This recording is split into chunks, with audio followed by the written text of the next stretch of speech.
Rain hammered the empty road like a warning Evan Carter didn't understand. Yet. It was past midnight when Evan pedaled his old bicycle down Route 17, the chain rattling with every push. He'd stayed late at the gas station where he worked, covering a shift no one else wanted. The extra cash meant groceries for the week. That was all that mattered. Headlights suddenly swerved ahead of him. Tires screamed. Metal slammed. The sound ripped through the storm like an explosion. Evan hit his brakes and skidded to the roadside just as a black luxury sedan spun, smashed through a guardrail, and crashed nose first into a ditch. Steam hissed from the hood. The engine coughed, then died. For a second, Evan froze. Then he ran. The car was expensive. Too expensive for this quiet stretch of road. The windshield was cracked, spider-webbed with blood on the inside. A woman sat behind the wheel unconscious, her head tilted unnaturally. Smoke curled from under the hood, and the smell of fuel made Evan's stomach tighten.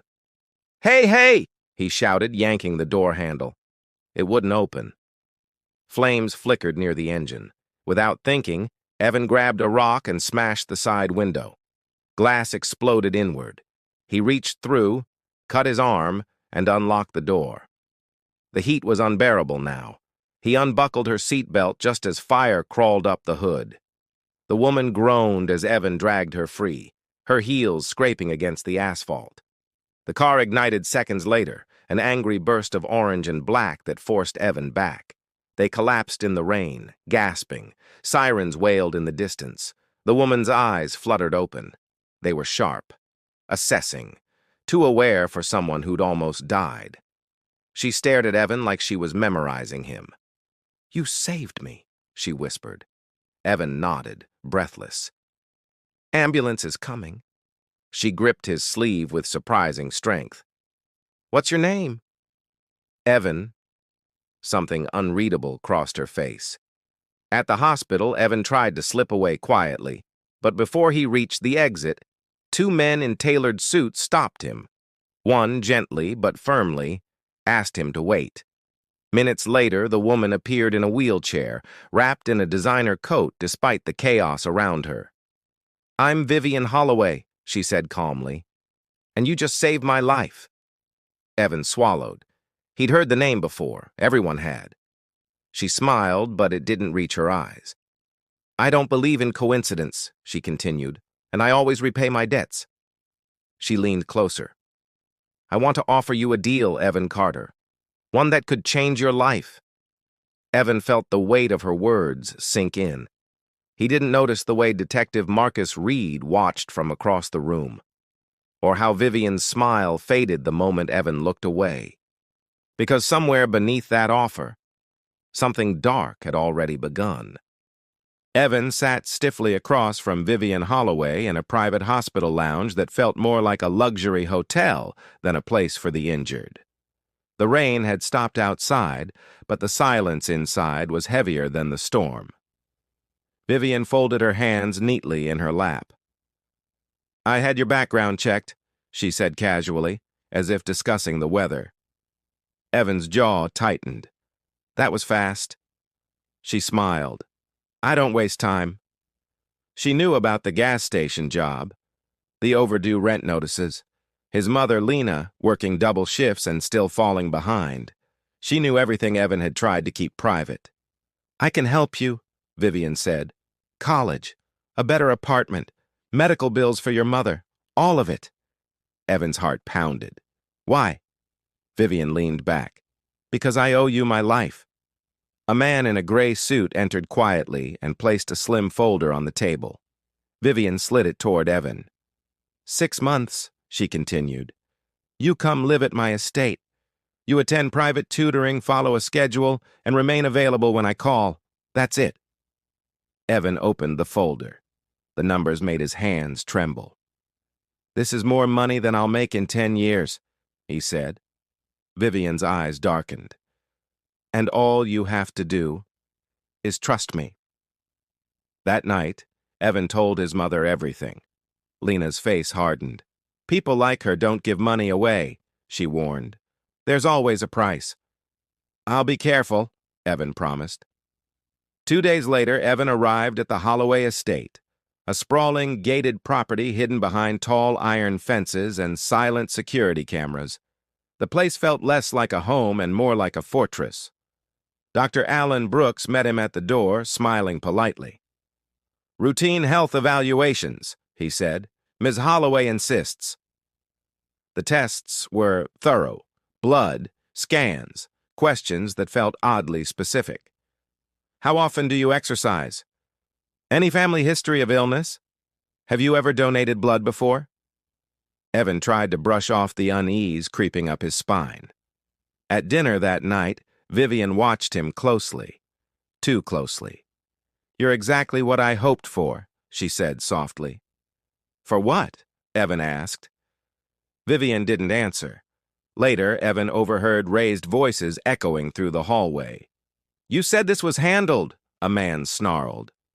"I said it was necessary," Vivian replied coldly. Evan peeked through the cracked door. Nathan Holloway stood there, her husband. His face was pale, eyes darting nervously. "If anyone finds out—" "They won't," Vivian snapped. "Not if he agrees." Evan stepped back, heart racing. "Agrees to what?" The next morning, Detective Marcus Reed appeared at the estate gates. "I'm just following up on the accident," he said, studying Evan carefully. "Something about it doesn't sit right with me." Vivian interrupted smoothly, offering coffee, charm, and excuses. But as Reed left, he slipped Evan a quiet warning. "Be careful, kid. People like her don't rescue others. They collect them." That night, Evan stared at the contract again.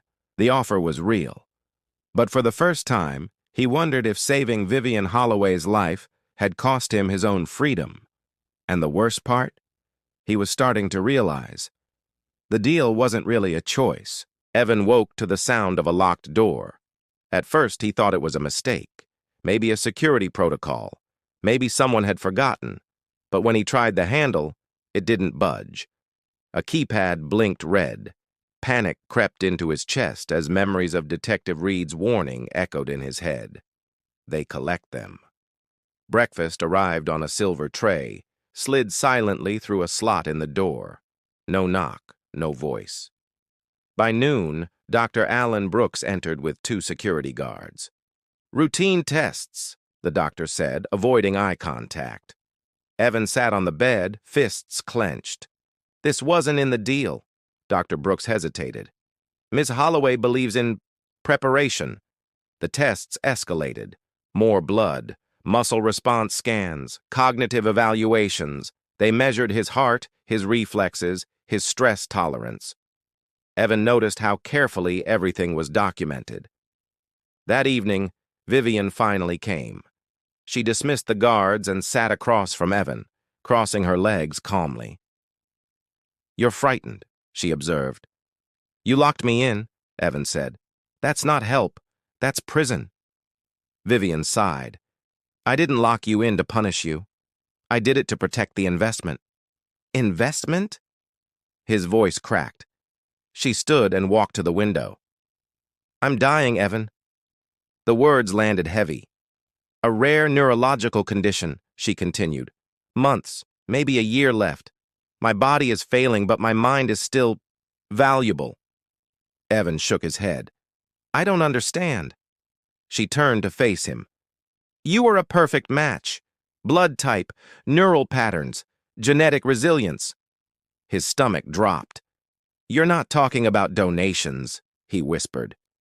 Vivian smiled faintly. "Not organs, something far more precise." She explained it clinically, too clinically. An experimental procedure, memory mapping, neural transfer, a way to preserve consciousness by embedding it into a younger, healthier brain. Evan backed away.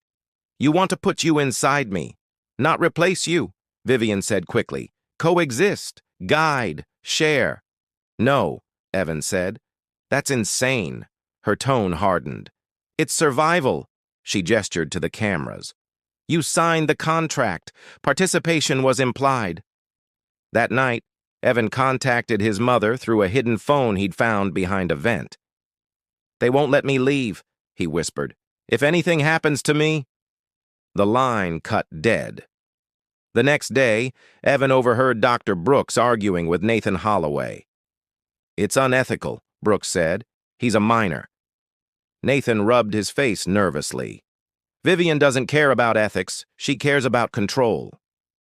That evening, Detective Reed returned, this time without permission. I know what you're planning, he told Vivian, and I have enough to stop you. Vivian smiled calmly. Do you? Within hours, Reed was escorted off the property under threat of legal action.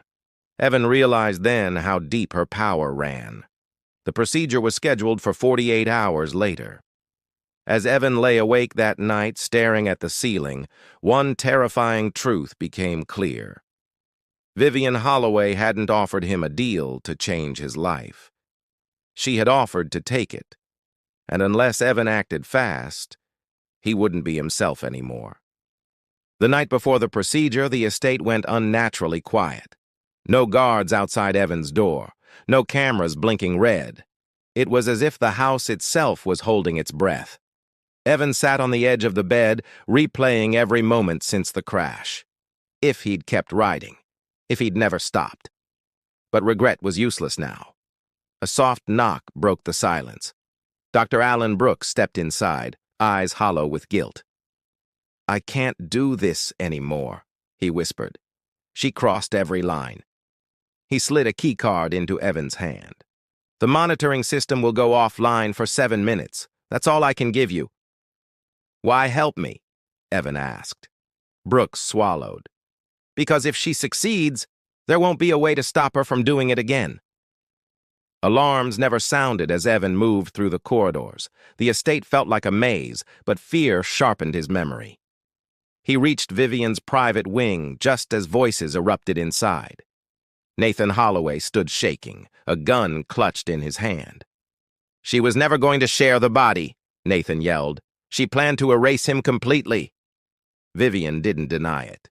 Legacy requires sacrifice, she said coldly. You should understand that. Evan stepped into the room. I understand perfectly. Vivian turned slowly.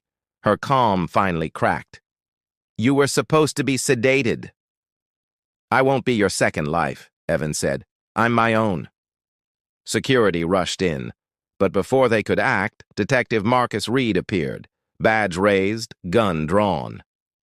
It's over, Vivian, Reed said. Your doctor confessed, your husband testified, and your entire operation is recorded. For the first time, fear flickered in Vivian's eyes. She lunged for Evan. Nathan fired. The shot echoed through the room. Vivian collapsed, blood spreading across the marble floor. She looked up at Evan one last time, not with anger, but with something closer to regret. Brilliant mind, wasted, she whispered. Sirens filled the estate minutes later. The scandal shattered everything. Vivian's research was exposed, her fortune seized, her name erased from every boardroom she once ruled. Nathan accepted a plea deal. Dr. Brooks lost his license, but slept at night again. Evan returned home. Life wasn't suddenly easy. The money was gone. The fear lingered, but he was free. Months later, Evan stood outside the same stretch of road where it all began. A small memorial marked the spot of the crash. Detective Reed joined him. You did the right thing. Evan nodded. I just did what I always do. What's that? I chose to stay human. As Evan walked away, the road stretched quiet and empty ahead of him. No deals, no second lives, no darkness left behind. Only the future. Finally, his own.